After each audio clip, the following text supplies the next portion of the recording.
আমরা এই জন্য বলছি সায়ন ব্যানার্জিকে ভোট দিন। আমরা এ গ্যারান্টি দিতে পারি সায়ন ব্যানার্জি কোনোদিন দল বদল করবে না, তার আদর্শ কোনোদিন ছাড়বে না। তার কারণ সায়ন ব্যানার্জি এমন কোনো কাজ করবে না যে কাজের জন্য সিআইডি ওর পিছনে লাগবে, তাই তৃণমূলে গিয়ে আত্মসমর্পণ করতে হবে, অথবা ইডি সিবিআই এর ভয়ে বিজেপির ঘরে গিয়ে উঠতে হবে, যেরকম শুভেন্দু অধিকারী গিয়ে উঠেছেন। ফলে আর যাই হোক, সায়ন ব্যানার্জি শুভেন্দু অধিকারীর মতো দলবদলু, নিজের দুর্নীতি ঢাকবার জন্য তাকে দলবদলু কোনোদিন হতে হবে না। ওকে আমি অনেক ছোট থেকে চিনি। ওর বাবা আমাদের সঙ্গে একসঙ্গে রাজনীতি করতেন, আমাদের খানিকটা বড় ছিলেন, খুব কম বয়সেই মারা গেছিলেন। ফলে ওকে মার সাহায্য নিয়ে ওকে বড় হতে হয়েছে। মেধাবী ছাত্র ছিল, আইন পাশ করেছে। এইটুকু বয়সে কলকাতা হাইকোর্টে চায়ের দোকান লোকে পেরোতে পারে না, হাইকোর্টের ভেতর ঢোকা তো দূরের কথা।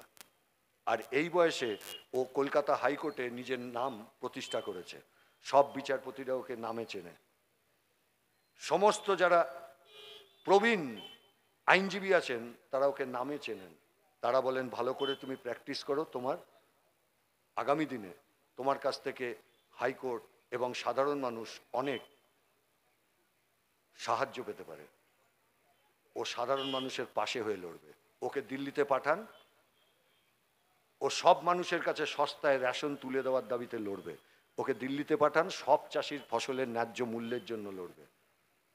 হলদিয়া বন্দর আদানিদের হাতে বেচে দেওয়ার বিরুদ্ধে বুক চিতিয়ে লড়বে সায়ন ব্যানার্জি। শুভেন্দু অধিকারীর মতো আদানিদের পা চাটতে চলে যাবে না সায়ন ব্যানার্জি।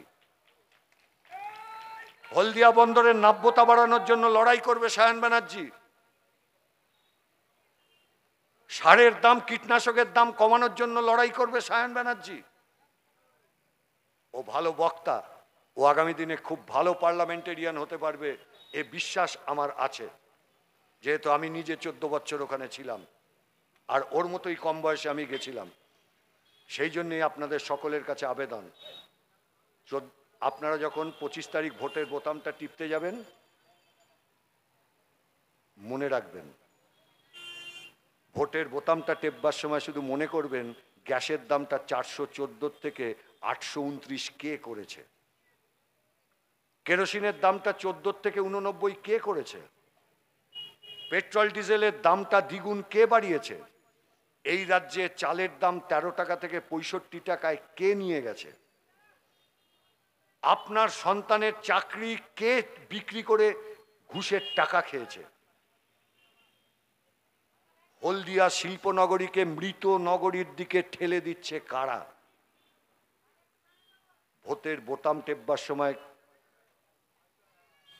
আপনি অবশ্যই মনে করবেন, বিজেপি বা তৃণমূলের হয়ে যদি ভোটের বোতাম টিপি, তাহলে আগামী 5 দিন বাদে বিজেপির হয়ে জিতে তৃণমূলে চলে যাবে না, অথবা তৃণমূলের হয়ে বিজেপিতে চলে যাবে কিনা, এটাও আপনি একবার ভোটের বোতাম টেপবার আগে ভাববেন।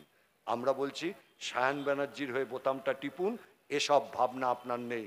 লড়াইয়ে সব দায়িত্ব নেবে সায়ন ব্যানার্জি, লড়াইয়ে সব দায়িত্ব নেবে লাল ঝান্ডা। সেই জন্যই আপনারা সায়ন ব্যানার্জিকে ভোট দেবেন, এই আমার আবেদন। ধন্যবাদ, নমস্কার।